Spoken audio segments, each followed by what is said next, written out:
క్రీస్తునందు ప్రియులారా, యూట్యూబ్ ద్వారా ఈ సద్భక్తి అనే కార్యక్రమాన్ని వీక్షిస్తూ బలపరచబడుతున్నామని తెలియజేస్తున్న మీకు అందరికీ మన ప్రభువును రక్షకుడైన యేసుక్రీస్తు నామంలో వందనాలు చెల్లిస్తా ఉన్నాం. మా వీడియోలని చూస్తూ ఆదరిస్తున్న మీకు అందరికీ మన ప్రభువును రక్షకుడైన యేసుక్రీస్తు నామంలో వందనాలు చెల్లిస్తా ఉన్నాం. ఈరోజు ఒక నూతన అంశాన్ని మనం ధ్యానం చేసుకుందాం. అంతకు ముందుగా ఒక చిన్న కోరస్ పాడుకొని జుత్తుకు ఆశీర్వాదంగా రాసిన పాట, నాకు చాలా ప్రియమైన పాట ఇది. చిన్న పల్లవి చరణం పాడుకొని మనం వర్తమానంలోకి వెళదాం. మధురము దేవా నీ ప్రేమ మరతునాయిల బ్రతుకులో, మధురము దేవా నీ ప్రేమ మరతునా నేను బ్రతుకున. యేసయ్యా యేసయ్యా నీ కృపా చాలయ్యా. యేసయ్యా యేసయ్యా నీ కృపా నాకు చాలయ్యా.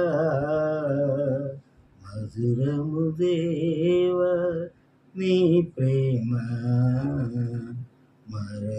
మరతునాయిల బ్రతుకులో, ఒంటరి బ్రతుకులో జంటగా నిలచి అన్ని వేళలలో తోడుగా ఉండి, ఒంటరి బ్రతుకులో జంటగా నిలచి అన్ని వేళలలో తోడుగా ఉండి, నన్ను పోషించి నన్ను రక్షించి, నన్ను పోషించి నన్ను రక్షించి కాపాడినది నీ ప్రేమే నీ ప్రేమే. మధురము దేవా నీ ప్రేమ మరతునాయిల బ్రతుకులు. చాలా చక్కటి పాట ప్రియులారా. మరి దేవునికి స్తోత్రం కలుగును గాక. ఈరోజు ఒక నూతన అంశాన్ని మనం ధ్యానం చేసుకున్నాం. అపోస్తుల కార్యాలు 3వ అధ్యాయంలో మనం చూసినట్లయితే ఇశ్రాయేలు ప్రజలకు పేతురు గారు సువార్త చెప్పిన సందర్భాన్ని మనం చూస్తా ఉన్నాం. ఇక్కడ 3వ అధ్యాయం 12వ వచనాన్ని మనం చదువుకుంటే, ఇశ్రాయేలు ప్రజల మధ్యలో పేతురు గారు మాట్లాడుతూ ఉన్నారు. పేతురు దీన్ని చూచి ప్రజలతో ఇట్లాను, ఇశ్రాయేలీయులారా, మీరు వీరి విషయమై ఎందుకు ఆశ్చర్యపడుచున్నారు? మా సొంత శక్తి చేతనైనను భక్తి చేతనైనను నడువను వీడికి బలమిచ్చి నట్లుగా మీరెందుకు మా తట్టు తేరి చూచుచున్నారు అనేటువంటి మాటని మనం చూస్తూ ఉన్నాం. ప్రియులారా, మధ్యాహ్న కాలమున 3 గంటల సమయంలో శృంగారమును దేవాలయం దగ్గరికి పేతురు యోహానులు వెళ్ళినప్పుడు పుట్టినది నడవలేనటువంటి ఒక కుంటివాణిని వారు స్వస్థపరిచిన తర్వాత ఇశ్రాయేలు ప్రజలు వారిని చూస్తున్న సమయంలో మాట్లాడుతున్న మాటల్ని మనం ధ్యానం చేసుకుంటా ఉన్నాం. ఆ ఇశ్రాయేలు ప్రజలకు ఇటు విధంగా మరి సువార్త చెప్తూ పేతురు గారు మాట్లాడుతున్న ఆ పందాన్ని, ఆ పరిస్థితిని మనం ఇక్కడ చూస్తూ ఉన్నాం. వారు అక్కడ చూస్తున్న ఆ యొక్క పరిస్థితికి వారు చాలా ఆశ్చర్యచకితులయ్యారు. చాలా విస్మయం పొందుతున్నారు, చాలా ఆశ్చర్యం పొందుతున్నారు. ఎందుకంటే ఇక్కడ మనం చూస్తున్న వ్యక్తి పుట్టినది మొదలుకొని కుంటివాడై ఉన్నాడు కదా. వీడు ఏ విధంగా లేచి నడుస్తూ ఉన్నాడు, ఏ విధంగా పరిగెడతా ఉన్నాడు, ఏ విధంగా ఇంత స్వస్థతను పొందుకున్నాడు. ప్రియ దైవజన, అప్పుడు పేతురు కాసి యోహాను కాసి చూస్తున్నప్పుడు వారు అంటున్న మాట, ఎందుకు ఇంత మీరు ఆశ్చర్యపడుతున్నారు? ఏమండి, కారణం ఏంటి అంటే ఇక్కడ మనం చూసినట్లయితే ప్రియులారా, అందుకే ఆయన అంటా ఉన్నాడు పేతురు గారు, మా సొంత శక్తి చేతనైనను భక్తి చేతనైనను నడువుటకు వీనికి బలమిచ్చినట్లుగా. ఏమండి అలా అంటున్నారు, ఇది మా సొంత శక్తి కాదయ్యా, మా సొంత భక్తి కాదు, కాబట్టి మీరింత ఆశ్చర్యపడనక్కర్లేదు అని చెబుతా ఉన్నారు. ఎందుకంటే ఆ శృంగారం అనేటువంటి దేవాలయానికి రెగ్యులర్గా వస్తున్నటువంటి ఆ యొక్క మనుషులు ఆ దినాన ఆ సమాజంలో ఆ యొక్క వీధిలో మరి చాలామంది యూదులు, మరి చాలామంది యేసు ప్రభు వారిని వెంబడిస్తున్న వారు, ఇలాగా చాలామంది జనాంగము అధికారులు చాలామంది అక్కడ ఉన్నారు. ఈ పుట్టుగుడ్డివాడైనటువంటి వాడు ఎప్పుడు నడవనటువంటి పరిస్థితిలో ఉన్నటువంటి వాడు స్వస్థత పొందుకున్న తర్వాత వారు ఆశ్చర్యంగా పేతురు యోహానులను చూస్తున్నప్పుడు వారు చెప్తున్న మాట, అయ్యా ఇది మా సొంత శక్తి కాదు, మా సొంత భక్తి కాదు, మీరు ఎందుకు అంత ఆశ్చర్యపోతున్నారు అని చెబుతూ ఆ యొక్క ప్రజలకు సువార్త చెప్పడం ఏ విధంగా మొదలు పెట్టారన్నది మనం చూస్తే, అదే అపోస్తుల కార్యాలు 3వ అధ్యాయము మనం చూస్తే 13వ వచనం చదువుకుంటే, అబ్రహాము, ఇస్సాకు, యాకోబు అనే వారి దేవుడు అనగా మన పితరుల దేవుడు తన సేవకుడైన యేసును మహిమపరచి ఉన్నాడు. మీరు ఆయనను అప్పగించితిరి. పిలాతు ఆయనను విడుదల చేయుటకు నిశ్చయించినప్పటికీ మీరు అతని ఎదుట ఆయనను నిరాకరించిరి. చూడండి, ఇక్కడ పేతురు గారు సాక్ష్యం ఇస్తా ఉన్నారు. ఏమని అంటే, అబ్రహాము, ఇస్సాకు, యాకోబుల దేవుడైన దేవుడు యేసు ప్రభు వారిని భూమి మీద మహిమ పరిచారు. ప్రియ దైవజనమ, అయితే ఒక సమయం వచ్చింది, అప్పుడు మీరే ఆయనను అప్పగించారు. పిలాతు విడుదల చేయాలని ప్రయత్నం చేసినా మీరు నిరాకరించారు. చూడండి, దేవుణ్ణి నిరాకరించిన ప్రజలుగా ఆ యొక్క జనాంగం అంటా ఉన్నారు. ఆ యొక్క జనము దేవుణ్ణి మరి నిరాకరించడానికి, దేవుణ్ణి ఇష్టపడకపోవడానికి, దేవుణ్ణి సిలువేయమని చెప్పడానికి వారు ముందున్నారు. ప్రియ దైవజనం, మనం చూస్తే అపోస్తలుడైన పౌలు హెబ్రీ సంఘానికి రాసిన పత్రిక 12వ అధ్యాయం 25వ వచనాన్ని నేను చదువుతా ఉన్నాను. మీకు బుద్ధి చెప్పుచున్న వానిని నిరాకరింపకుండునట్లు చూచుకొనిడి. వారు భూమి మీద నుండి బుద్ధి చెప్పిన వారిని నిరాకరించినప్పుడు తప్పించుకొనకపోయిన ఎడల పరలోకము నుండి బుద్ధి చెప్పుచున్న వారిని విసర్జించు మనము తప్పించుకపోవుట మరి నిశ్చయము కదా.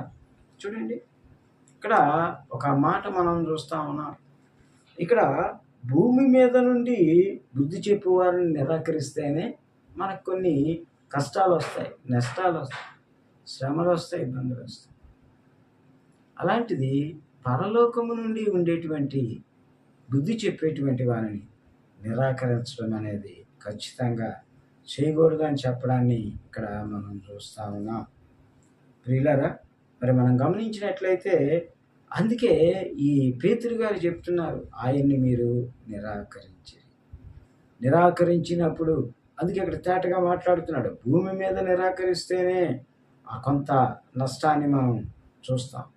అలాంటిది పరలోకం నుంచి బుద్ధి చెప్పు వారిని నిరాకరిస్తే ఇంకా చాలా కష్టమని ఈ హెబ్రీలకు రాసిన పత్రిక 12వ అధ్యాయం 25వ వచనంలో మనం చూస్తా ఉన్నాం. ఏమండి, మరి అలా మనం చదువుకున్నట్లయితే అక్కడ రాయబడుతుంది ప్రియులారా. అయితే మీరు నిరాకరించింది ఎవరిని అన్నది కూడా పేతురు గారు వారికి తెలియపరుస్తూ ఉన్నారు. అదే 3వ అధ్యాయం 14వ వచనం నేను చదువుతా ఉన్నాను. మీరు పరిశుద్ధుడును నీతిమంతుడునైన వారిని నిరాకరించి నరహంతకుడైన మనుష్యుని మీకు అనుగ్రహింపమని అడిగితే. చూడండి, ఈ యొక్క మరి ఇశ్రాయేలు ప్రజలతో మాట్లాడుతూ పేతురు అంటున్న మాట, మీరు పరిశుద్ధుడిని నీతిమంతుడిని నిరాకరించారు కదండి. ఎక్కడ కూడా మంచితనము గెలవడం అనేది సర్వసాధారణంగా చాలా కష్టం అవుతూ ఉంటుంది. ఇక్కడ మనం చూస్తూ ఉన్నాం, మీరు ఎవరిని నిరాకరించారంటే పరిశుద్ధుడిని, నీతిమంతుడు కదా. కాబట్టి అక్కడ మనం చూస్తా ఉన్నాం, మీరు ఎవరిని కోరుకున్నారు అంటే నరహంతకుడైన మనుష్యుడు బరబ్బా అని కదండి. చూస్తే ప్రియులరా, మంచికి చోటు లేనట్టుగా మనం గమనిస్తూ ఉన్నాం. లూకా సువార్త 23:18 నేను చదువుతా ఉన్నాను. వారందరూ వీనిని చంపివేసి మాకు బరబ్బాని విడుదల చేయమని ఏకగ్రీవంగా కేకలు వేశారు. చూడండి, పిలాతు ఎదురుగా యేసు ప్రభు వారు ఉన్నారు. పిలాతు గారు యేసు ప్రభు వారిని జడ్జిమెంట్ చేస్తూ ఉన్నారు. యేసు ప్రభు వారి యందు ఏ దోషము కనబడక ఆయన్ని తప్పించాలని చూస్తూ ఉన్నారు. అయితే యూదులు చేస్తున్న పనిని మనం చూస్తూ ఉన్నాం. ఆయన్ని సిలువ వేయండి అని ఏకగ్రీవంగా ఏకకంఠంతో అరుస్తున్నారట.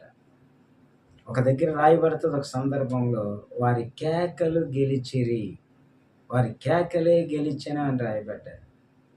ప్రియులారా, ఇక్కడ మనం చూస్తే మంచిని చెడ్డ చేసి చెడ్డను మంచి చేసేటువంటి పరిస్థితులు ఈ లోకంలో మనం చూస్తాం. చిన్నప్పుడు చెప్పబడిన ఒక చిన్న కథ మనం గమనించుకున్నట్లయితే, ఒక వ్యక్తి తన నల్లటి మేకపిల్లని మెడ మీద వేసుకొని తీసుకువెళతా ఉన్నాడట. కొంత దూరం అయిన తర్వాత ఒక వ్యక్తి అన్నాడట, ఒరే అబ్బాయి, కుక్క పిల్లని మెడ మీద వేసుకొని తీసుకెళ్తున్నాం ఎక్కడికి అన్నాడట. అయితే ఈ వ్యక్తి తీసుకెళ్తున్న వ్యక్తి, అరే ఇదేంటి, నేను మేకపిల్లని కదా మెడ మీద వేసుకొని తీసుకెళ్తున్నాను, వీడేంటి కుక్క పిల్లని తీసుకెళ్తున్నాను అంటున్నాడు అన్నాడట. ఇంకా మరి కొంత దూరం వెళ్ళిన తర్వాత 1 కిలోమీటర్ అలా నడిచిన తర్వాత ఇంకొక వ్యక్తి కనబడి అతను అన్నాడట, ఒరే అబ్బాయి, ఎందుకురా కుక్క పిల్లని మెడ మీద వేసుకొని తీసుకెళ్తున్నాం, దాన్ని పక్కన నడిపించుకొని తీసుకెళ్ళొచ్చు కదా అని అడుగుతున్నాడట. అన్నప్పుడు ఈయనకు అనిపించిందట, ఏంటి అంటే, నేను తీసుకెళ్తున్నది మేకపిల్లని కదా, ఈ కుక్క పిల్ల అంటాడేంటి అని చెప్పి రెండవ మారు అనుకున్నాడట. మరి ఇంక కొంత దూరం వెళ్ళిన తర్వాత కొంత దూరం నడిచిన తర్వాత అక్కడ మరొక వ్యక్తి ఎదురయ్యి ఆయన అన్నాడట, ఒరే అబ్బాయి, ఏంట్రా కుక్క పిల్లని మెడ మీద వేసుకొని తీసుకెళ్తున్నాం చూడండి. అప్పుడు ఆ వ్యక్తి, ఇదేంటి, మొదట కలిసిన ఆయన అలాగే అన్నాడు, రెండోసారి కలిసిన ఆయన అలాగే అన్నాడు, ఈ మూడో వ్యక్తి కూడా అలాగే అంటున్నాడు. ఒకవేళ నేను మేకపిల్ల అనుకొని కుక్క పిల్లని కానీ మెడ మీద వేసుకున్నానా, అరే రే చిచి అని చెప్పి ఆ మేకపిల్లని అక్కడ వదిలి వెళ్ళిపోయాడట. చూడండి, అంటే వీళ్ళ మాటలు ఎలా మారాయి అంటే, మేకపిల్లని కుక్క పిల్లలాగా భ్రమపరిచేటట్టుగా అతను దాన్ని విడిచిపెట్టి వెళ్ళిపోయేటంతగా ప్రభావాన్ని చూపించాయి. అదేవిధంగా ప్రియులారా, ఈ యొక్క యూద జనాంగం ఏం చేస్తున్నారంటే, అవసరమైతే నరహంతకుడైన బరబ్బానైనా విడుదల చేయండి, కానీ యేసుకు మాత్రం శిక్ష వేయండి. ఎందుకంటే అతడు పరిశుద్ధుడు, నీతిమంతుడు అయినప్పటికీ అలాంటి మనిషి ఈ యొక్క యూదులకు అవసరం లేదు. ఆ నరహంతకుడు, భయంకరమైనటువంటి వ్యసనపరుడు అయినటువంటి ఆ బరబ్బాయే వాళ్ళకి కావాలి. ఇక్కడ మనం చూసినట్లయితే ఇందాక 18వ వచనం చదువుకున్నాం, ఇప్పుడు 24వ వచనం చదువుకున్నట్లయితే, కాగా వారు అడిగినట్లే జరగవలనని పిలాతు తీర్పు తీర్చి. ఏమండి, ఇంకా పిలాతు మరి ఎంతైనా నా చేతిలో ఏమీ లేదు అనుకొని ఏకకంఠముతో ఏకగ్రీవముగా ఆ కేకలు వేస్తున్నటువంటి వారి మాటకు, ఆ యొక్క ప్రజల మాటకు, ఆ యొక్క జనుల మాటకు తల ఒగ్గి మరి యేసు ప్రభు వారిని సిలువకు అప్పగించినట్టుగా మనం చూస్తూ ఉన్నాం. ప్రియ దైవజనమ, అందుకే ఇక్కడ మనం చూస్తే ఇదే అపోస్తల కార్యాలు 3వ అధ్యాయం 15వ వచనాన్ని మనం చదివితే అక్కడ ఇలా రాయబడి ఉంటుంది, మీరు జీవాధిపతిని చంపితిరి గాని దేవుడు ఆయనను మృతులలో నుండి లేపెను, అందుకు మేము సాక్షులం. చూడండి, ఇక్కడ మనం చూస్తా ఉన్నాం, మీరు ఎవరిని చంపారో తెలుసా? జీవాధిపతిని చంపారు. యేసు ప్రభు వారి గురించి పేతురు గారు చెబుతున్న ఒక పదాన్ని మనం గమనిస్తా ఉన్నాం. యేసు ప్రభు వారు జీవాధిపతి. ఎలాగా పేతురు గారు చెప్పారు? ఏమండి, పేతురు గారు ఎలా చెప్పగలిగారు యేసు ప్రభు వారు జీవాధిపతి అంటే? జీవమునకు అధిపతి అంటే జీవాన్ని ఇవ్వడానికి అధికారము కలిగినటువంటి వాడు అనేటువంటి మాటని పేతురు గారు ఎలా కన్ఫర్మ్ చేస్తాడు? ఎలాగా యేసు ప్రభు వారు జీవాధిపతి అని చెప్పగలిగేటువంటి కెపాసిటీ పేతురు గారు కలిగి ఉన్నారు అంటే, ప్రియులారా, మరి ఒక సందర్భం వచ్చింది. యేసు ప్రభు వారు తన 12 మంది శిష్యులతో తిరుగుతున్నప్పుడు తాను బాగా అభిమానించేటువంటి వ్యక్తి అయిన లాజరు అనేటువంటి వ్యక్తి చనిపోతాడు. చనిపోయిన తర్వాత ఆయన్ని మరి సమాధి చేయబడతాడు లాజరు. అయితే 4వ దినాన యేసు ప్రభు వారు అక్కడికి వస్తారు. అక్కడికి వచ్చినప్పుడు లాజరు యొక్క మరి సోదరీమణులు ఏడుస్తూ ఉన్నప్పుడు యేసు ప్రభు వారు ఒక మాట అంటారు, మీరు ఏడవద్దు, లాజర్ని ఎక్కడ మరి సమాధి చేశారో చెప్పండి అని అక్కడికి వెళ్ళినప్పుడు ఆ చనిపోయి 4 దినములైనటువంటి ఆ లాజర్ని యేసు ప్రభు వారు బ్రతికిస్తారు. ఇదంతా కూడా యోహాను సువార్త 11వ అధ్యాయంలో మనం చూస్తాం.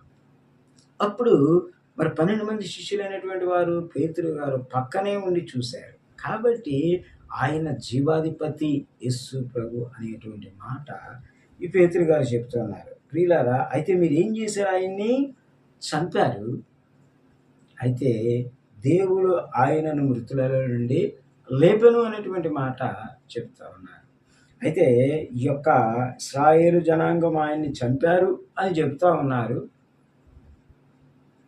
అయితే యేసు ప్రభు వారు ఆయనకి ఆయనే ప్రాణం పెట్టారు శిలువ మీద. అది వేరొక అంశము, వేరొక సబ్జెక్ట్, అది వేరొకసారి మాట్లాడుకున్నాం. అయితే ఇక్కడ మనం చూసినట్లయితే ఇక్కడ అదే అపోస్తల కార్యాలు 3వ అధ్యాయం 16వ వచనాన్ని మనం చదువుకుంటే,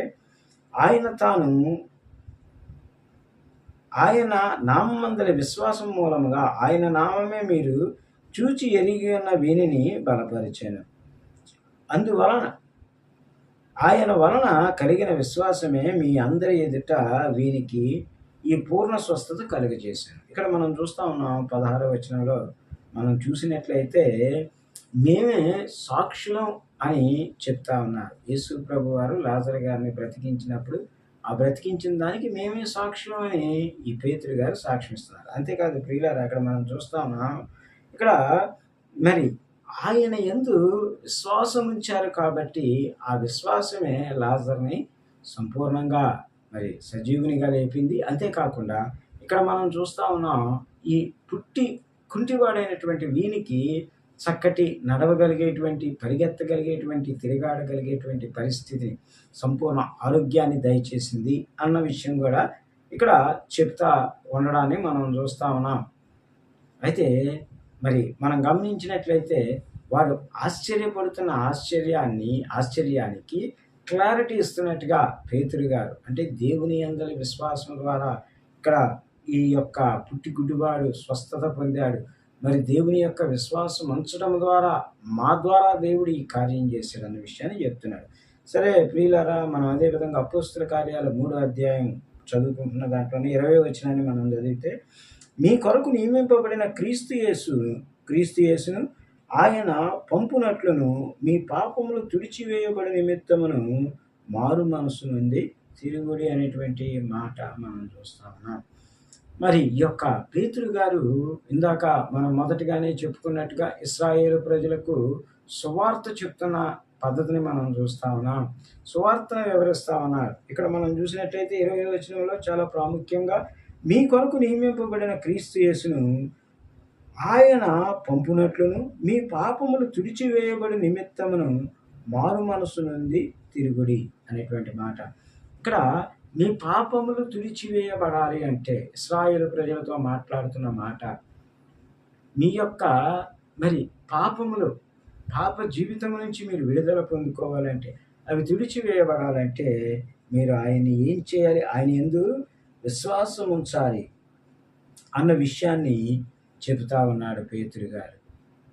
అంతేకాదు అంటూ ఉన్నాడు, ఆ పాపముల నుంచి విడుదల పొందుకొని మారు మనసు పొంది మీరు తిరగండి అని ఆ యొక్క ఇశ్రాయేలు ప్రజలతో పేతురు గారు మాట్లాడుతున్నాడు.